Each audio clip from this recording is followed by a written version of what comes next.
my channel, family. Thank you for tuning in. We are here today talking about immigration and mass deportation. There are so many things that are happening right now. As a matter of fact, as I speak, TikTok has been dismantled. They didn't even wait until 12 o'clock to start shutting the system down. We were told to log out of our TikTok accounts. So there are a lot of Americans who relied on being a content creator as a source of income, as their main source of income. And so many people within the Americas have been so blessed to make an income, a livelihood from that particular platform. So now, hopefully things may be able to get ironed out. Hopefully that's what we're hoping for, but who knows? As of right now, TikTok has been shut down. However, we are less than 36 hours away from the 47th president of the United States. Donald Trump won the election in November, and as soon as that was confirmed, he hit the ground running. He has already started his day one. However, the official day is less than 36 hours away from when he will take the oath of office.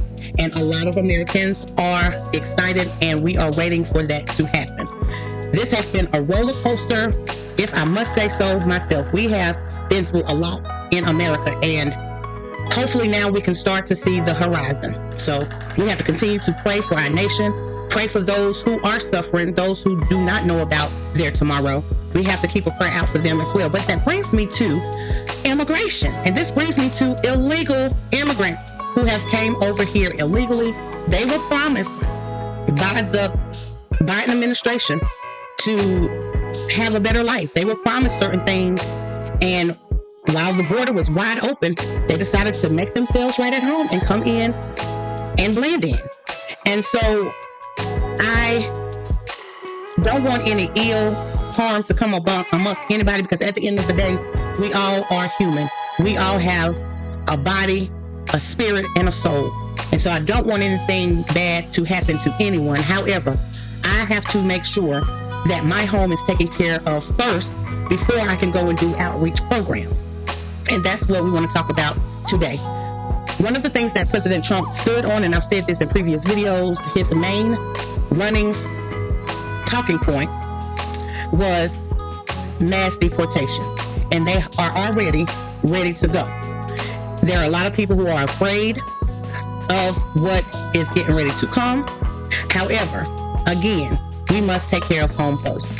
Now, there is a podcast that I do watch quite frequently, and that is Red Supreme TV. Shout out to him. He's doing great work on his podcast, enlightening those who are like me. I am FBA, for those who do not know what that means, Foundational Black American. I am that. And he really gives us the insights on the type of relationship that Latinos and those of South America and really all over the world have when it comes down to Black Americans, foundational Black Americans. So with that being said, I stay on, or live, always have, on the East Coast of the United States. I was very oblivious to what was going on in places like California and Chicago. I had no clue that there was such tension and such racism between the Black and brown communities. I had no clue. As a matter of fact, one of my very close friends, which I consider family, he is a Latino. I have people who I have worked with who are very dear to my heart that are Latino, and I know from a deeper standpoint that we are much more related than what is publicly discussed and talked about. However, when we don't know our history and when we don't know exactly who we are, then these particular issues seem to take place. But I did not know that there was so much racist rhetoric coming from these Latinos in California and also in Chicago. I had no clue. So Red Supreme has put us onto game and made it very public of how they actually feel about, or some of them, I'm not going to say all, but some of them, how they actually feel about foundational Black Americans. And I have a problem with that. However, on one of his episodes, he said something that really resonated with me, and that is, when we listen to legacy news, we often hear about how much of a difference these migrants make in terms of the workforce, how much they are needed in the farmlands, how much they are needed in construction, how much they are needed. And there's something that JD Vance said during an interview.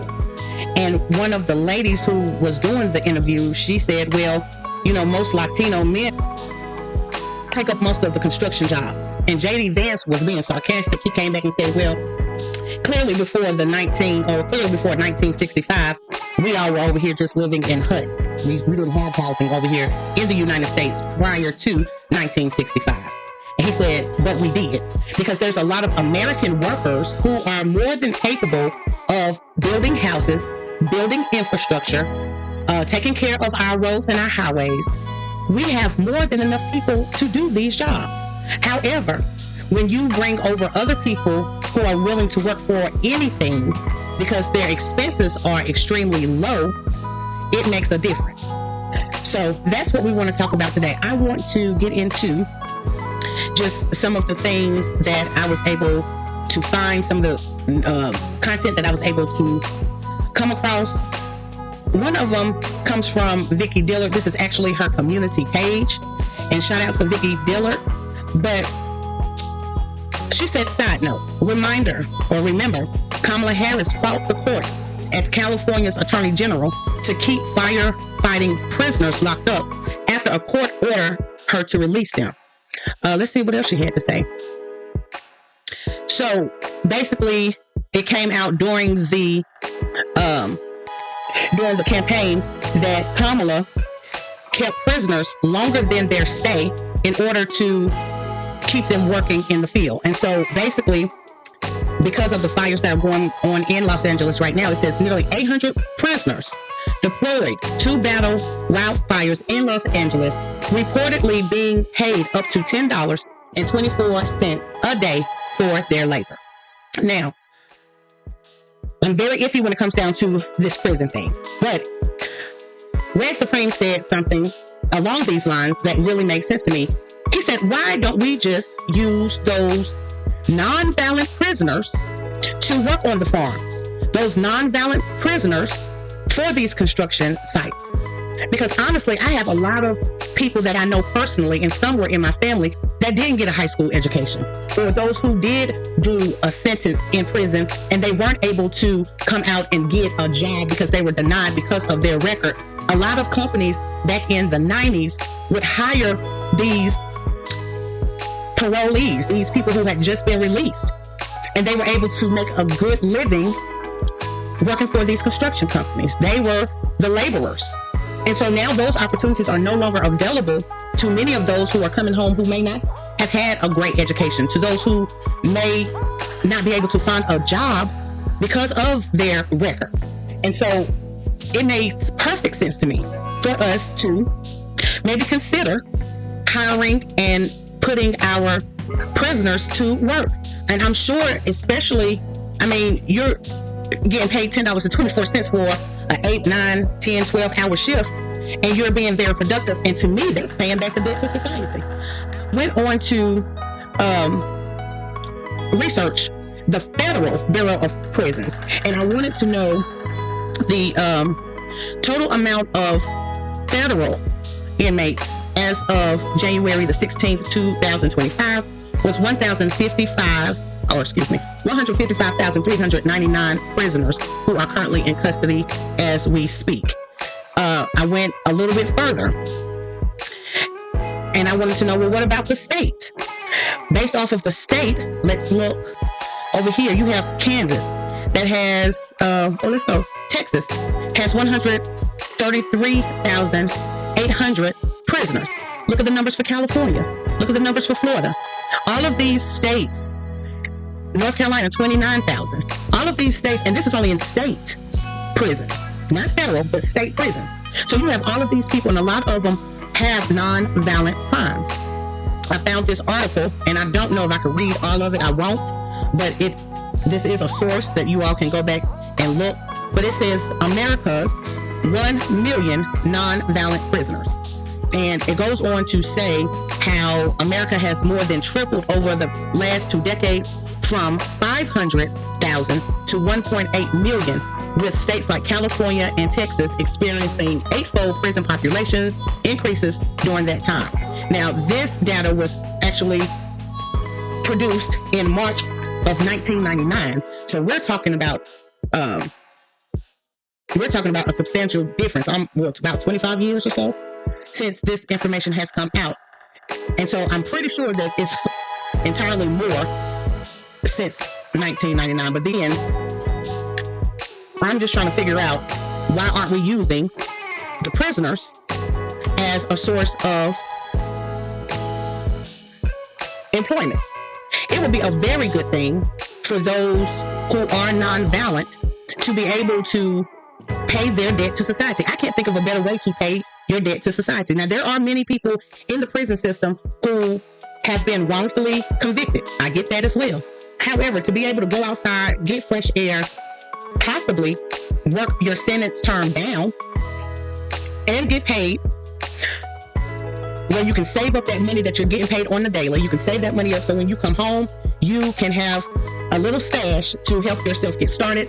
Also, if they've done a good job for some of these farms, if they've done a good job for some of these construction companies, why not offer them a livable wage based off of their productivity? It only makes sense to me.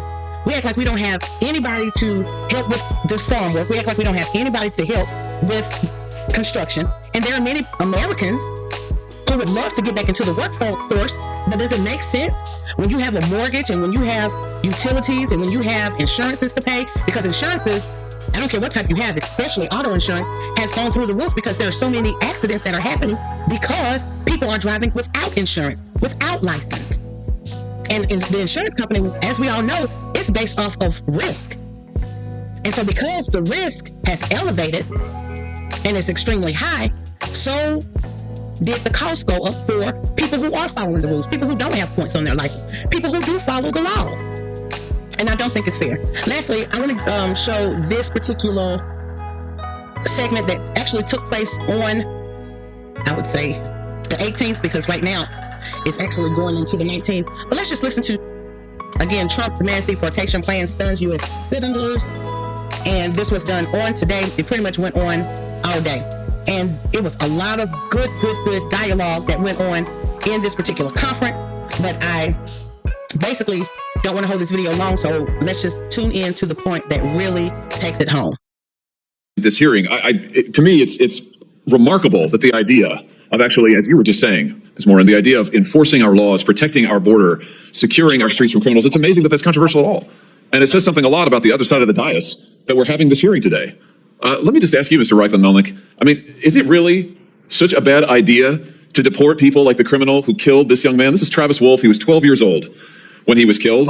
He was mowed down, and I do mean mowed down, in a car by an illegal immigrant, 12 years of age, walking along a sidewalk in my state of Missouri, mowed down by an illegal immigrant who I think also had a prior criminal record. Is this such a bad idea to deport the person who killed him? Any person who commits a heinous crime should suffer the consequences under the law. Good. What about Officer David Lee?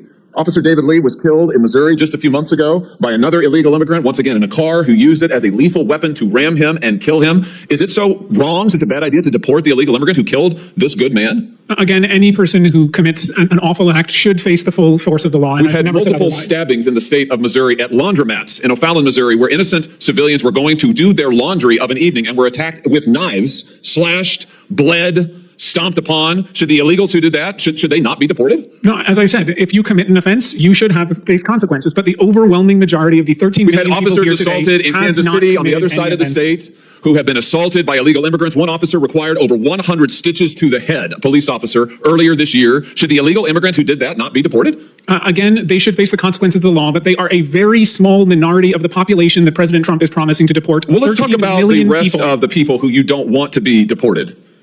You said in an article that you wrote recently, new report shows devastating costs of mass deportation. You wrote this in October. Do you remember this piece? Yes, that is a summary of our report. Yeah, so in this piece, and it's also in your written testimony, you talk about how much the economy will lose if the United States actually enforces our immigration laws and deports folks who are here illegally. And I want to quote you now. You say some industries would be particularly hard hit, including construction, agriculture, and hospitality, which combined would lose more than 2.5 million workers.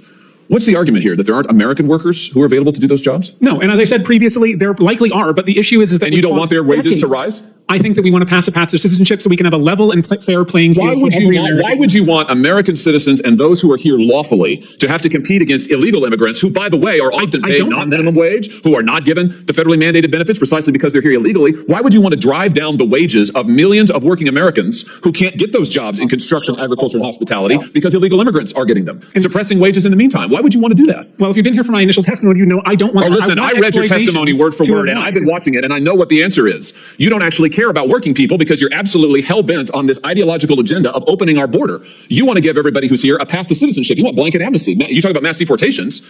That's your word, not Trump's. You want mass amnesty, right? It's right here in your testimony. We want a path to citizenship for That's people amnesty. who pass a background check, who pay a fine. That's amnesty, who you just said there's millions of people, 13 million people. Right, 13 million people you want to dump into the labor force. They're already who will drive in the labor force, illegally. Senator. They're here, Yes. taking jobs So from let's American make it citizens and legal oh, and avoid perfect. So this. here's your plan. So just if you're wondering, America, here's the Democrats' plan. Take the 13 million plus illegals who are here, taking jobs from Americans, taking wages down, taking healthcare benefits, and bring them here legally so that they can continue to drive down wages, flood the labor force, and suppress Senator all of the Foley, they above. can't flood the labor force if they're already part of the labor force, which is They are flooding the labor force now. That's what's happening now. Why The do you think majority wages have been here for flatlined? over 15 years, many millions of And years what has since the happened to Reagan working class administration. wages in that time, Mr. Reitman? Working class wages are currently going up. Yeah, Really, they've gone up over the last 15 years? Over the last 15 years, I will have to consult the economists on that matter. Yeah, they're down, way down. What world do you live in? Listen, Senator Foley, here's the deal. The American people just voted. The American people just voted. Well, you know what? It's my time, not yours. So you're here to answer my questions, not to offer a soliloquy. And let me just end with this. The American people just got a good look at your economic program, and they voted against it. We've had an open border for the last 4 years. We have had de facto amnesty, as you yourself just said, for the last 15 plus years. It has been a disaster. People have died because of it. Wages are lower because of it.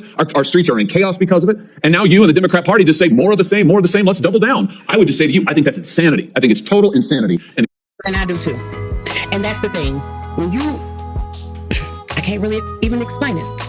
Bringing down the wages for American workers. Of course somebody would love, these companies, these corporations would love to hire people and pay them under $5 an hour.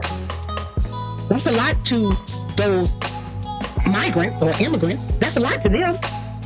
But for Americans, that's not a livable wage. Not when the cost of rent is going up, not when the cost of gas is going up, not when especially electricity has gone up.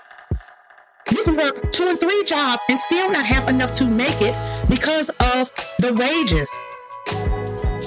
You don't have time to invest in your family, into your children. The internet and social media are raising our children now because we don't have time, because we have to work to put food on the table and keep a roof over our family's head. And I am with this man 150%.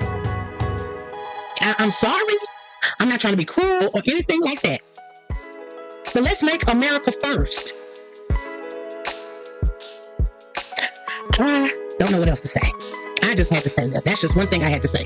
And I know this video is probably going to be a little lengthy, but let me know what you think. Please like, share, comment, and subscribe. Hopefully we are getting to, this is going to be a long process, but hopefully we are at the beginning of getting back to some type of normalcy. Hopefully.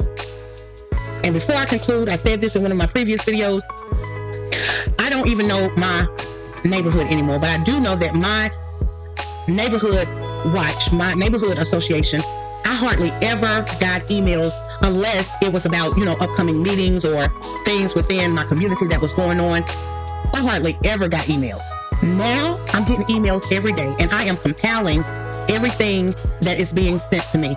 As a matter of fact, I am having to make additional arrangements, which is going to cost me even more money because I don't want my daughter, because I'm working, I don't want my daughter to have to walk up the road to come home off the bus every day.